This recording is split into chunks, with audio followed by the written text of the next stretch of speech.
Hi there, welcome to the video series of Outlook calendar integration using Microsoft Graph API. In this video, we will see how to delete event in the Outlook calendar.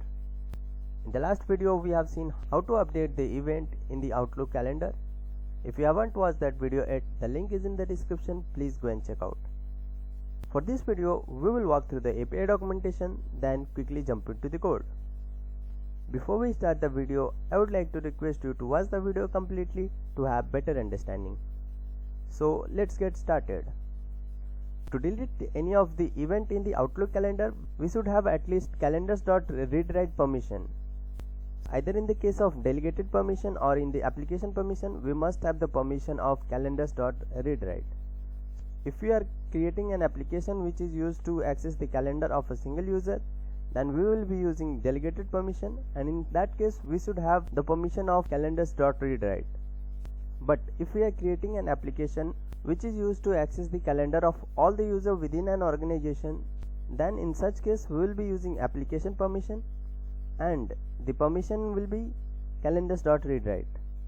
So to delete the event, we have to make delete request to the event API endpoint, in which we have to pass the event ID which we wanted to delete. So for this entire video series, we are using the me context. It means whoever has consented our application, we will be performing all the actions in his calendar only.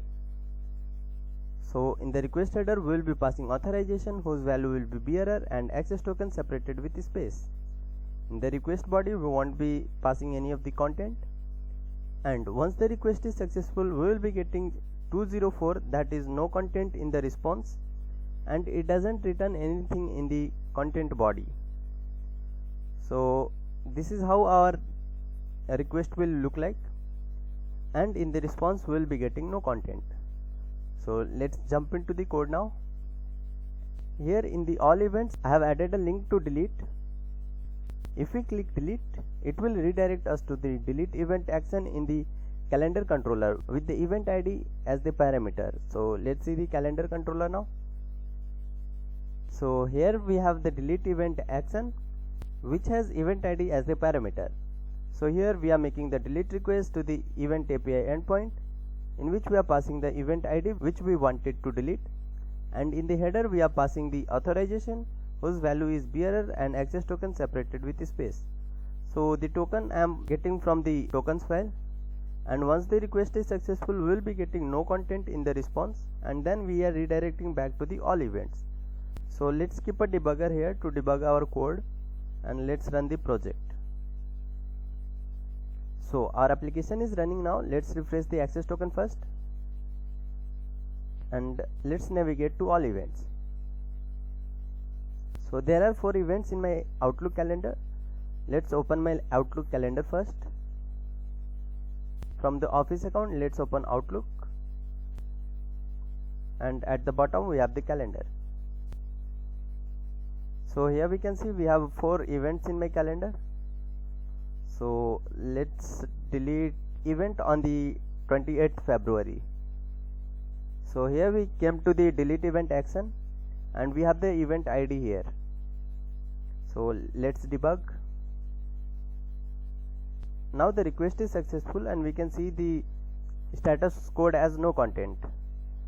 So it is navigated back to the all events, and here we have the 3 events now. So let's check our calendar. So the event on 28th February has been deleted. Let's delete the event on 26th February. So let's debug.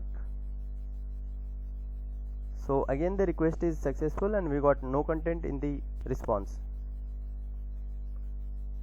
And we can see the event on 26th February is also deleted. Similarly, let's delete the remaining 2 as well. So here we have no events found, and from the calendar as well, all the events are deleted.